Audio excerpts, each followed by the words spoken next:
Hey guys, I'm Abby and this is my channel. Welcome back if you've been here for a while, and hello if you're new. So today, it's been a hot minute, a real hot minute, since I've actually sat down to talk about books. Probably because it's been so long since I've read so many books to have enough to talk about. But if you've heard me mention in past videos, I've been kind of in a real reading slump since, I don't know, middle of summer. Just very slowly getting through books. But lately, I've kind of kicked it and really started finishing books again. It's really nice to kind of get out of that slump and really get back to reading. So I'm going to go over what all the books I finished in October, plus one I finished in September, and kind of talk about them. Because there were some that I really enjoyed and some I just kind of chugged on through. But we'll go over that. So let's get started. Thankfully, I have these handy book tracker sheets that I've been using since I got them lately, and they've been really helpful. So I have remembrance of what I've read. But first, I'm going to start off with the book I actually finished in September. It was the only book I finished in September, and it was an audiobook. And that was Siege and Storm by Leigh Bardugo. And this is the second book of the Grisha trilogy. The first three books of the Grisha universe. On Netflix they have the new series Shadow and Bone, which is the first book. So I decided to read this series starting in the trilogy because I definitely want to get to the second duology because I've heard those two are the best. The Six of Crows duology. So I'm working my way through the trilogy first so I can eventually get to those. So in September I finished the audiobook version of Siege and Storm, and I gotta say this one was just kind of slow. I'm in the third one right now and it's going a lot quicker, just I think because I know the ending's coming, and so I'm just more amped to get to it. But the second one did take me a while to listen to, and my family's also listening or reading this one, and they've kind of said the same things. It's kind of slow. We're all just a little bit annoyed by the main character. I mean, she's going through a lot, but still we're just kind of what's going on? Just stop whining, just get things done. But I did sort of enjoy this book. I gave it 3.5 stars overall rating. The story does progress and you get to know more about the characters, and they kind of develop in the story, and there are still enough twists and turns that it keeps you interested, especially at the end of this book. I think the last hour and a half, I just really had to sit down and just listen to finish it, because that's the most interesting part of the book, was just the ending, because you're what's gonna happen? I think me and my family kind of all agreed that it was kind of slow until the very end, where we were we have to listen to the rest of this. So it does continue from the first book. She got the first amplifier, and in the second book, fairly early, she gets the second amplifier, and it kind of describes her feelings and the development and everything that happens because she does have the second one, and there's a lot of conflict between her and the Darkling, and so it really does develop the, I guess, story plot line throughout the whole series. But overall it is kind of a slower book. It's not till the very end that you get a lot of action that's really interesting. But overall I did enjoy the book. It just took a little longer for me to get through. But right now I am in the third and hoping to finish it early November. I would say it was kind of equal with the first book. Maybe I liked the first book a little bit more because of the world building, and I sort of knew what was going to happen just because I watched the series before I started the book. This second book was alright, but I've definitely liked the third book more than the first and the second so far that I'm in it. I'll give my final thoughts on the third book next month when I finish it. But the first book I actually finished in October, and the second book I'm going over in this video was called Human Acts by Han Kang, I think is how you say the name. But this book was a shorter book, and I read it in ebook format, but I really did enjoy it. It was a very sad book.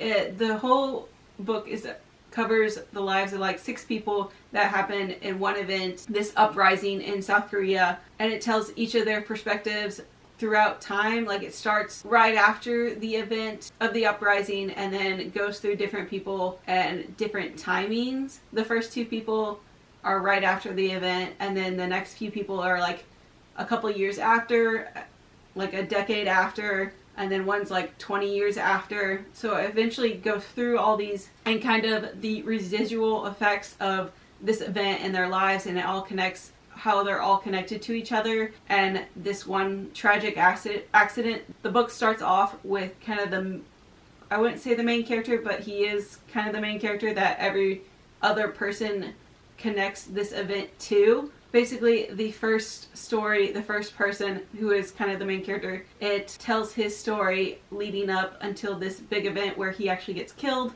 And then the next few people are kind of like his friend, his person that he worked with after, right before he got shot, and then kind of the event during it happens. And the next few are just people he knew. One's his mother. And so it's just all people around this person, because his death was kind of like sudden and unnecessary during this uprising. I mean, there were a lot of people who were killed unnecessarily, but overall, it's a very sad story, but very interesting. And so some parts were kind of hard to make it through, but overall, I really did enjoy it, even though it was a sad story. And the event is the Gwangju uprising in South Korea in 1980, and I think it goes, the last point of view is like almost modern day. And I think the last point of view, which is like the 6th or 7th person, is from the perspective of like the author who went and kind of got these perspectives from all these people. But it is historical fiction, so it's based off real event and happenings that happened during this uprising, but all the characters I think are fake. But yeah, it was a very interesting read, very sad, but overall I really enjoyed it.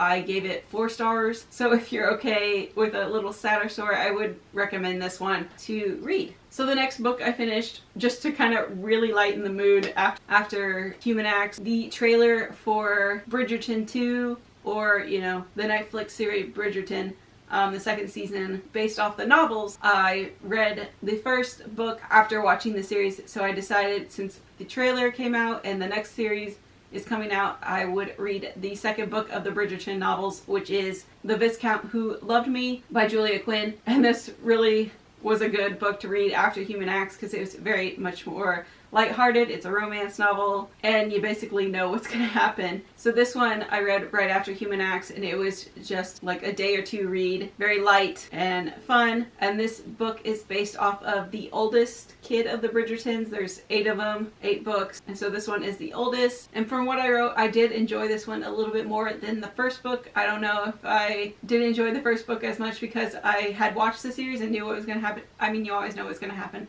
But I think I liked this series a little bit more than the book.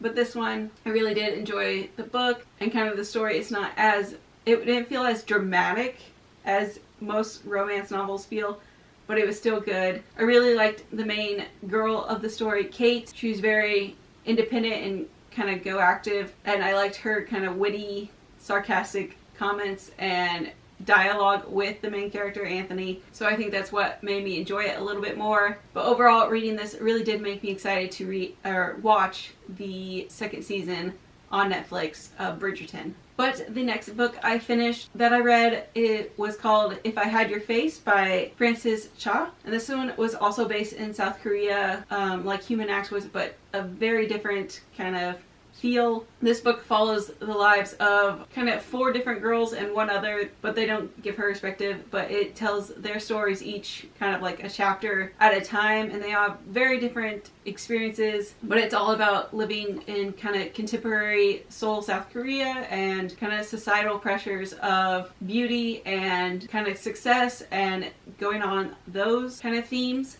It was very interesting to read each story about each person, how they were different but similar, and how they each connect. They all live in like the same building. And I ended up liking this book a lot more than I thought I would, just from like ratings and such that I saw beforehand. But each girl's story and personality kind of like really grew on me. I think they all really developed well and like handled their situations, not the best, but really well, given the circumstances that they go through. Each story, or like each woman's story, like kind of ended, even though it was kind of open-ended, which I usually don't like. I still it all gave this feeling like their lives are going to get better, or their story is going to get better, even though it doesn't necessarily say that. It wasn't a perfect happy ending for any of them, but it was kind of very realistic that, you know, life does go on and you can make it through tough things, but still make the best of it and still have a good life. So I kind of really liked that about the story. And then I think it hit a lot of like good societal issues, not just in South Korea, but like in kind of all the world, but there are some that are highlighted in South Korea. But I liked that it touched on those, even though at some points it was kind of like, it did kind of feel like the author was just trying to push more in there about things to talk about or issues to talk about. But overall, I did like them and how she kind of deals with them or makes the girls' stories intertwined with them. So yeah, overall, I really did like this book and the ending of each story, even though it was open-ended. But overall, it did feel like very realistic to an extent. So I think I kind of liked that in general. And I actually did end up giving this book 5 stars. I think it was the only book I did give 5 stars to. I think I was debating between 4 and 5, but I ended up going with 5 because I did enjoy the ending a lot more than I thought I would, and ending up liking all the characters in general and how their stories were going. So I think that's why I leaned towards 5 stars instead of 4 stars. So yeah, that was If I Had Your Face. And the last book I'm going to talk about is funny because I started this book a long time ago. I borrowed it from the library in audio form because the physical form wasn't available, and I started listening to it. This book's kind of broken up in 3 different sections, but the first and the last section are very short, and the main bulk of it is the middle section. So I listened to the audio portion of the very first section, which was probably only like an hour listening, and then I stopped. And didn't listen to it at all for a while, even though it was sort of interesting, which I'll get to the story in a bit. But it wasn't until like a couple weeks later when the audio was almost due, and I checked again, and the library did have the physical copy. So I returned the audio version and then went and picked up the physical copy, and that's when I actually really got to reading this book. I think I read it in like a day or 2 after that. So I started the audio a long time ago, but eventually finished it with the physical book fairly quickly. So I would say the story is very good and like can make you read it very quickly, but I just had trouble with the audio version. But overall, this story is about 2 different murders that happened 10 years apart, but deals with the same characters. It's in the same small town, and this girl was best friends with the person who was murdered the first time and was neighbors with the person murdered the second time, and they are connected, but you don't really get that until the very end. But the interesting part of this story is that the main bulk of the story happens in reverse. So it's like, so the very beginning part of the story starts with this girl coming back to the small town from the big city she moved to and kind of getting situated, and then it switches back in time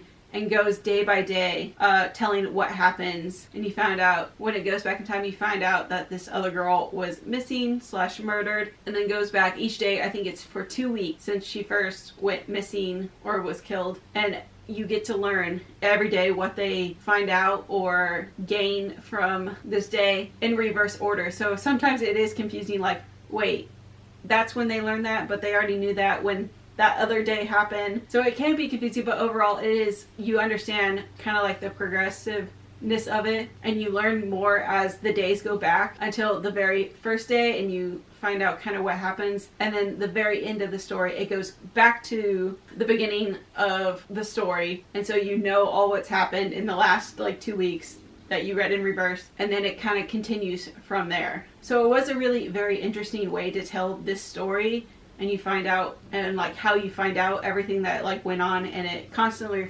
refers back to the murder that happened 10 years ago to her best friend, and the story slowly develops as you learn things of like what actually happened and what led to this other girl's disappearance / murder. And you do eventually find out who murdered both girls and what happened to them. And it was kind of shocking because at the beginning you kind of think this one thing, and then as you learn more things you kind of second guess yourself, and then it goes back and you're like, but who did this? Who did that? So this story does make you read really quickly because you're like, wait a second, I have to continue just to like figure out what happened or why this thing happened. So I did really enjoy this book overall. I ended up giving it 4 stars just because that weirdness of like having to change medias to like actually be able to finish it. I think overall I didn't really like the ending because the murderers just kind of do get away with it, just with everything that happens and how they cover it up. Just didn't really make sense. Like, I don't think this would ever really be plausible in real life, because it kind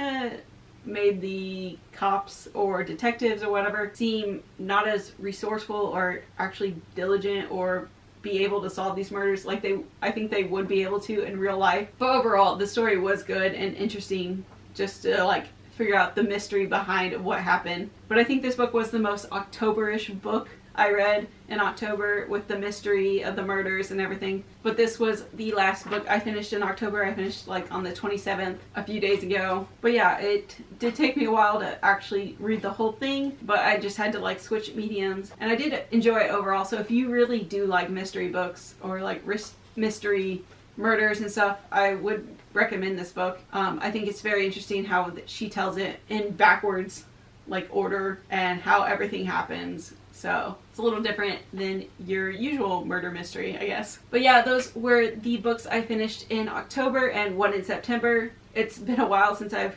finished so many books in a time period, being in this weird reading slump, but I'm glad I'm out of it. I can hopefully keep it up in November. I'm actually right now close to finishing my second book for November, and it's the first week, so that's a good sign. Hopefully I can keep that up. I have a lot of books in line to finish that hopefully I will enjoy and get through. But yeah, it was so nice to actually finish books and be able to talk to you guys about them.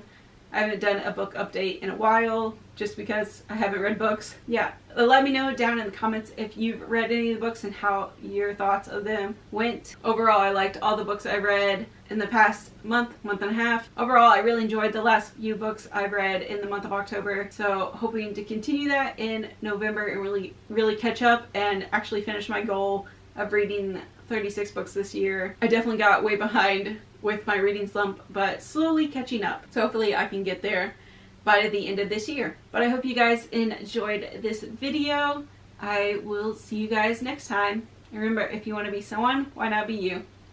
Bye guys.